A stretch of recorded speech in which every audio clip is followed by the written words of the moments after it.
Good morning. All right.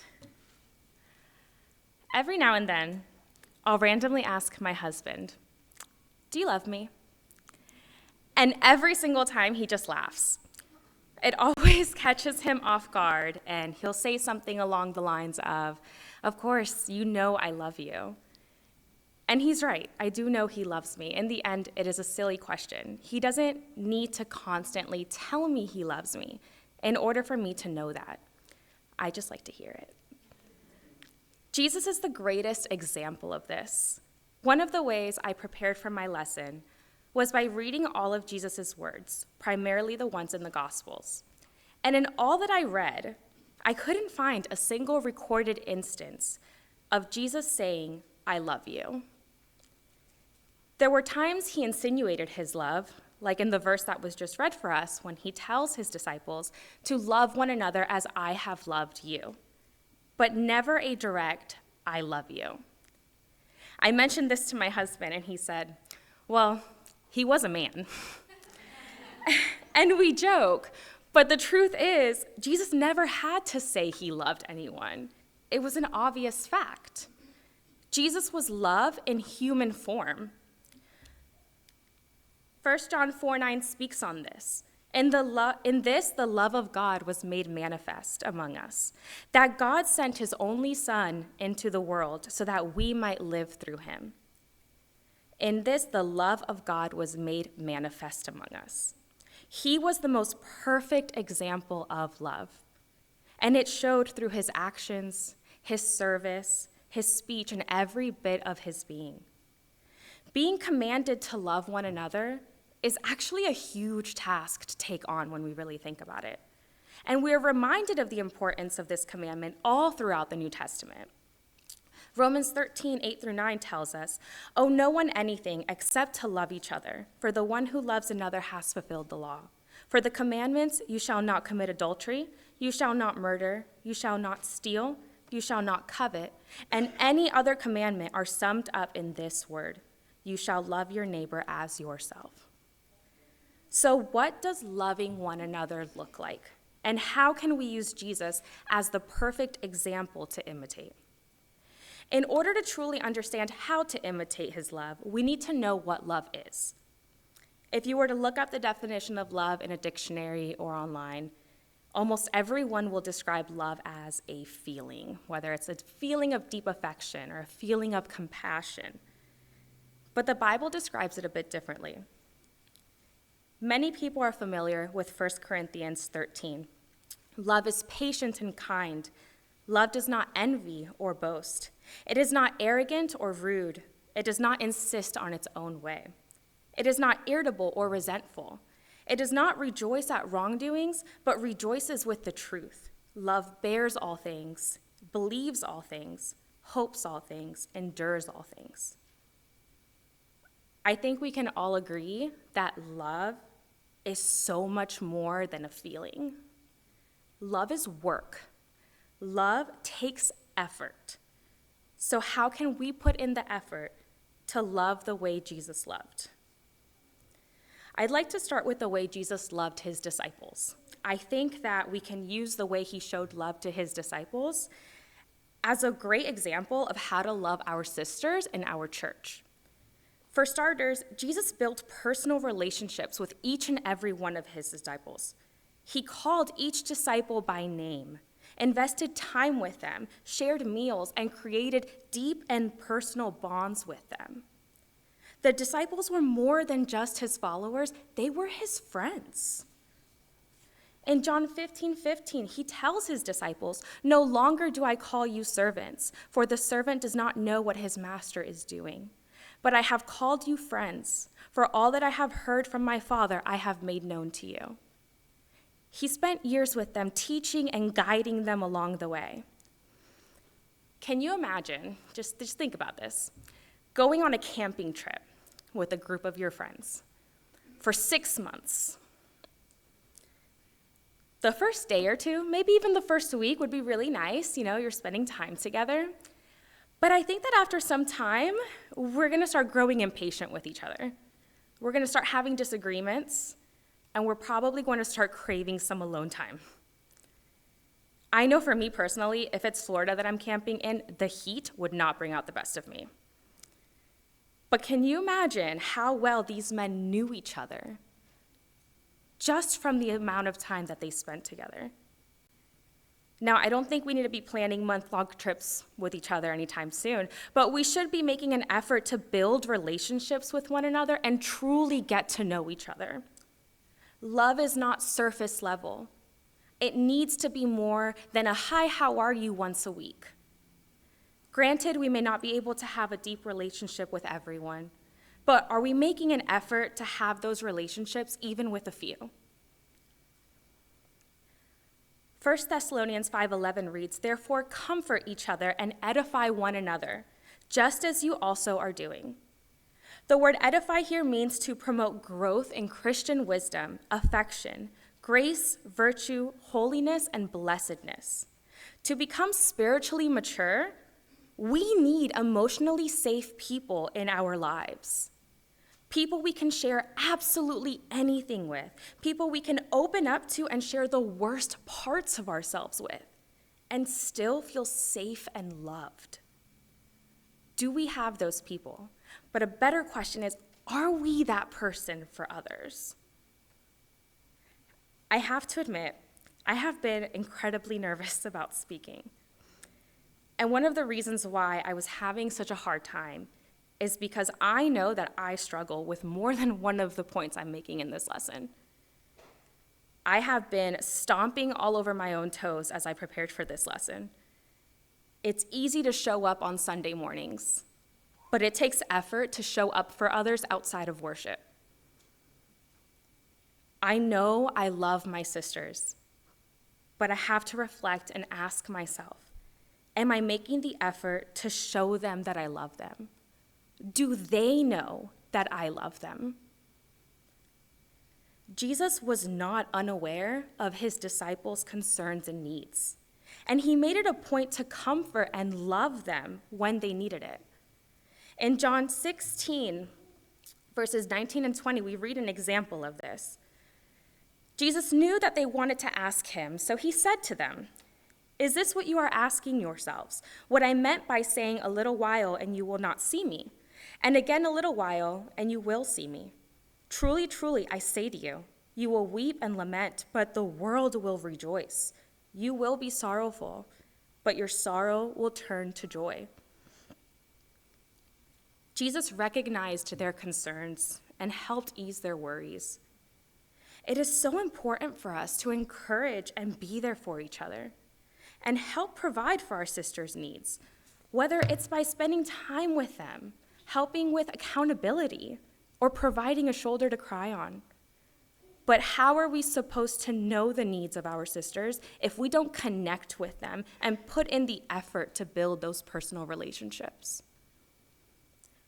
One last thing I want to mention about Jesus and his disciples is that he was not afraid to correct and rebuke them. When Jesus began to tell them about the things he would suffer through, Peter was not having it. He talks a lot. In Peter 16, 22-23, we see Peter's reaction to this and Jesus' response. And Peter took him aside and began to rebuke him, saying, "Far be it from you, Lord, this shall never happen to you." But he turned and said to Peter, "Get behind me, Satan. You are a hindrance to me, for you are not setting your mind on the things of God, but on the things of man." Peter didn't realize that in saying what he said, he was dissuading Jesus from his mission. But Jesus was quick to let him know. There are times we need to hear things we may not want to hear, but it matters who it's coming from. The stronger your relationship, the more you respect those corrections because you understand the intent and love behind them.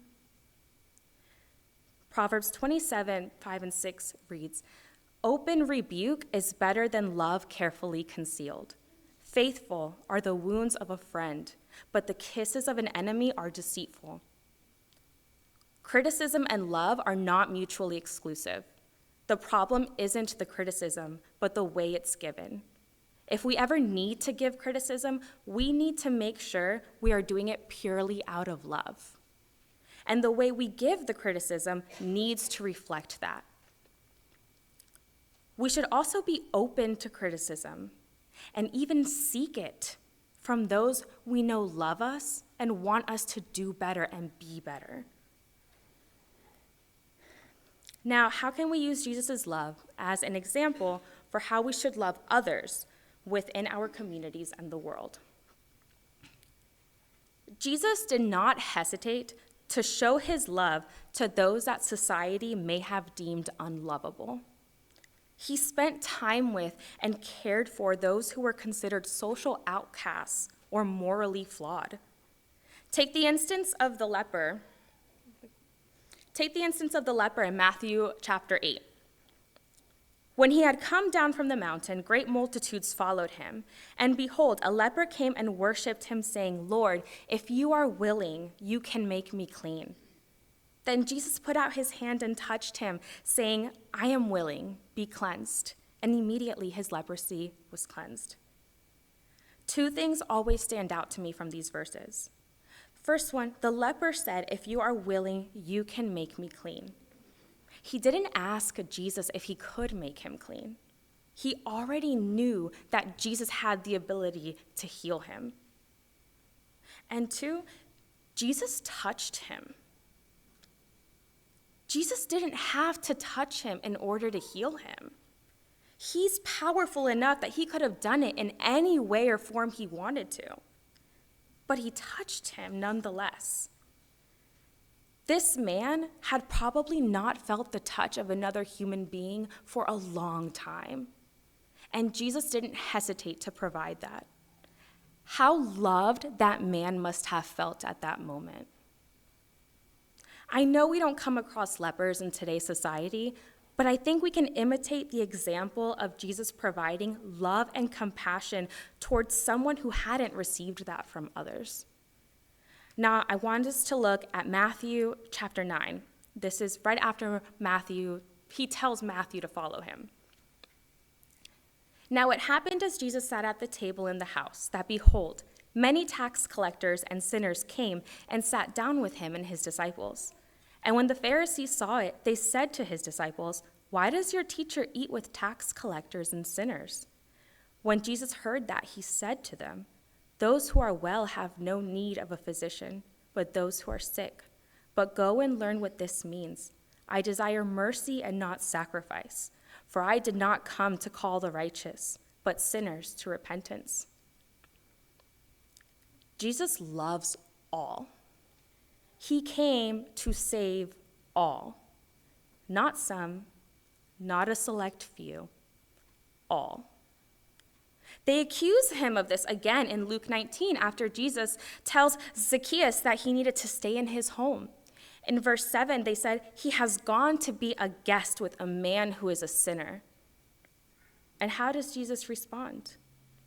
Well, we read it in Luke 19, verse 9. Jesus says to Zacchaeus, "Today salvation has come to this house, because he is also a man of Abraham. For the Son of Man has come to seek and to save that which was lost." That includes us. We are a part of that which was lost. Romans 5:8 tells us, "But God demonstrates his own love toward us, in that while we were still sinners, Christ died for us." We don't get to choose who is deserving of our love and who isn't. Because in doing so, we're making our love conditional. And that is the exact opposite of how Jesus loved. Jesus doesn't love people because of who they are. He loves them because of who he is. And we're called to be like him. We also need to remember that love does not equal acceptance. We don't need to accept someone's sin in order to love them fully. But they need to know they are loved in order for them to want to know Jesus. We see Jesus providing an example of this in John 8, after he saved the woman who was about to be stoned for committing adultery. When Jesus had raised himself up and saw no one but the woman, he said to her, "Woman, where are those accusers of yours? Has no one condemned you?" She said, "No one, Lord." And Jesus said to her, "Neither do I condemn you. Go and sin no more." Do you think she felt unloved? He saved her life. But he didn't tell her to go on and continue what she was doing. He told her to go and sin no more. How can we imitate this great love that Jesus had for others? We need to show compassion. We need to be kind to those who are different or struggling. Instead of focusing on someone's past or appearance, remember that everyone is loved by God and every soul is valuable. We need to sit with sinners. We need to show everyone the love of Jesus and the beauty of salvation through our actions and our words. How are we supposed to go into all the world and preach the gospel to every creature if we only stick to our Christian circles? I sometimes wonder what Jesus would do if he were here today. Would he come into our Christian homes? Or would he be serving the homeless and speaking with prostitutes? Would he spend a lot of his time with those who already know him? Or use that time to reach more of the lost? I understand that this is all easier said than done. As we've already mentioned, love is work, and love takes effort. But Jesus loved all. He loved his disciples, he loved sinners, and he also loved his enemies. In fact, Jesus explicitly taught his followers to love their enemies. Luke 6, starting in verse 27, reads, "But I say to you who hear, love your enemies, do good to those who hate you, bless those who curse you, pray for those who abuse you. If you love those who love you, what benefit is that to you? For even sinners love those who love them. And if you do good to those who do good to you, what benefit is that to you? For even sinners do the same." This might be one of the toughest commands to follow, because loving people we like is a lot easier than loving people who have hurt or wronged us. Those of the world, they do what's easy. They hate their enemies. But Jesus instructs us to take a different approach and love them instead. And not only does he tell us to love them, but he demonstrates what that love looks like. In John 13, Jesus washes the feet of his disciples during the Last Supper. Jesus willingly placed himself in a position of humility and servitude, fully knowing that Judas was going to betray him that same night. Starting at the end of verse 10, Jesus said, "And you are clean, but not every one of you," for he knew who was to betray him. That was why he said, "Not all of you are clean." And further down in verse 14, he tells them, "If I then, your Lord and teacher, have washed your feet, you also ought to wash one another's feet. For I have given you an example that you also should do just as I have done to you." One thing I found incredibly interesting that I had never put together before this lesson is that by washing his disciples' feet, he was putting his own teaching from Matthew 23 into practice.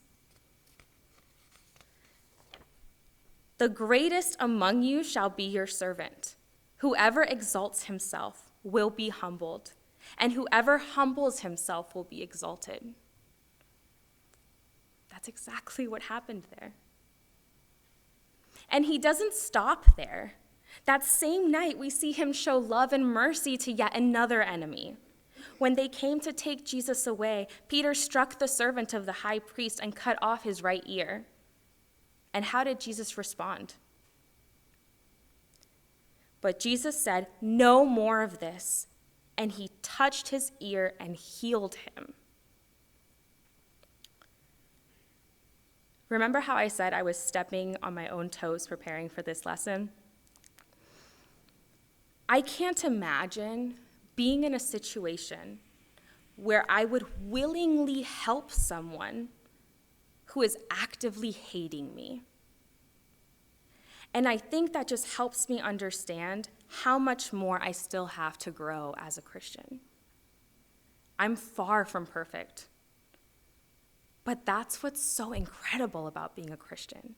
That despite our imperfections, despite our flaws, we are so loved. And we need to imitate that love so others can experience the greatness of Jesus' love and sacrifice.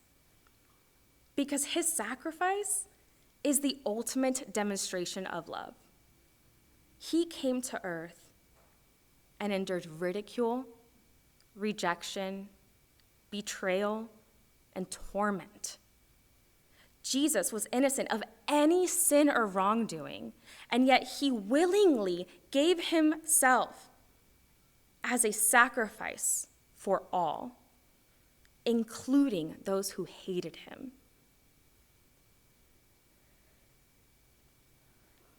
John 15, verses 12 through 13, "This is my commandment, that you love one another as I have loved you. Greater love has no one than this, that someone lay down his life for his friends." I couldn't help but think of a hymn that we sing often. The chorus goes, "I love the Lord. He has been so good to me. He gave his life from sin to set me free. No greater love than his could ever be. I love the Lord because he first loved me." No greater love than his could ever be. I know I've said a lot, but I feel like I've barely scratched the surface of what loving like Jesus really means, because there's so much depth to his love. I hope that moving forward, we can work on cultivating deeper relationships with each other and be more loving toward others, especially those who don't fully know God's love yet. We need to work on being imitators of Christ so that through us, others can know him. I want to end with one more passage. "Put on then, as God's chosen ones, holy and beloved, compassionate hearts, kindness, humility, meekness, and patience, bearing with one another, and if one has a complaint against another, forgiving each other. As the Lord has forgiven you, so you must also forgive. And above all these, put on love, which binds everything together in perfect harmony."